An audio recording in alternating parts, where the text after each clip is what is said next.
But I understand because social media has made everything easy. You don't have to catch a bus to go to a library to get a book to read it. You understand me? Get a library card, check it out, bring it back at a specific time. If you don't, you got to pay for it. That's a thirst for knowledge. You had to work just to go get you some knowledge. Otherwise, you would have no access to it. Now, shit, I want some knowledge. I can Google whatever I want to know. You understand me? I Google whatever I want to know, and it's there. So what work ethic? So when it goes from I have to put in considerable energy, time, and effort to get knowledge to where I have to do nothing at all, it changes the value, the perceived value of what that knowledge is. It took blockchain so long to become adopted because there's creative use cases. So NFTs is probably the best use case thus far for the blockchain on a mass level because it's a way for everybody to use it. Right. How many people got a product in here that they sell? Everybody that has a product already created something of value that people want. So if you create a digital version of that product, then you already have something that you can sell as an NFT because you already have a market. You understand me? If I create a digital version of this crown, then I say, well, the only way to buy this, you have to buy the digital version. Not only is it a clever way for me to be able to get cryptocurrency in exchange for my products as well. I think it was Slice that said it. He said he never bought any cryptocurrency. He said, when's the last time you bought $1, right? So you want to think about earning cryptocurrency. And I thought that was a very clever way to actually spin that so people can understand the concept that this is a form of value that you earn in exchange for value. Most of the time, it's just because we don't write stuff down, which is why we lose it. We become fractured and we're everywhere with it, and we're trying to do all things at once. Some people, this actually works for them.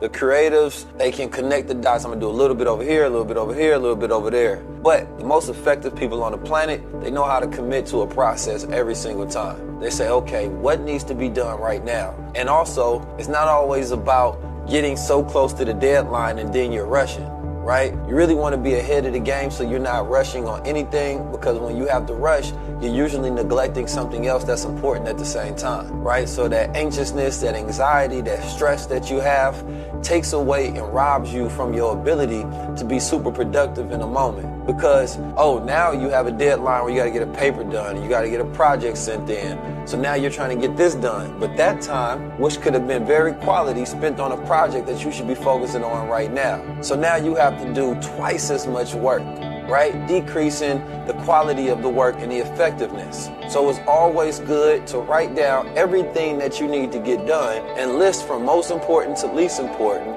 but make sure you put it into a time constraint to say what needs to be done now, what needs to be done later, and work down the list.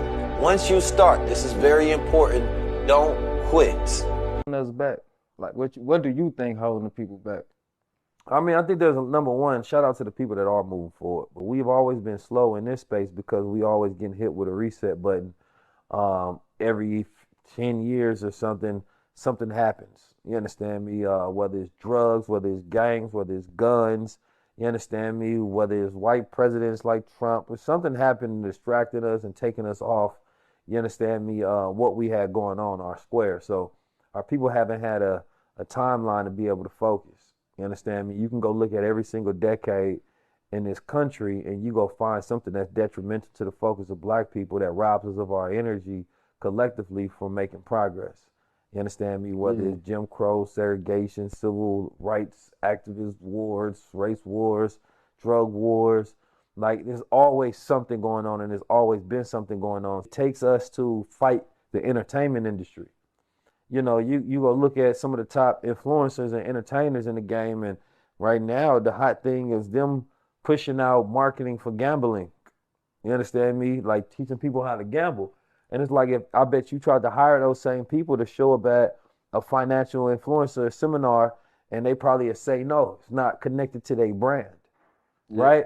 But a company can hire them to push gambling on the larger society, and that's how they want to, and that's how they choose to use their influence. Although the way that the Asian community, they do a lot of dope things, right? Number one, they focus on family and the family values and the structures that's within that family. I always say that don't do business without family.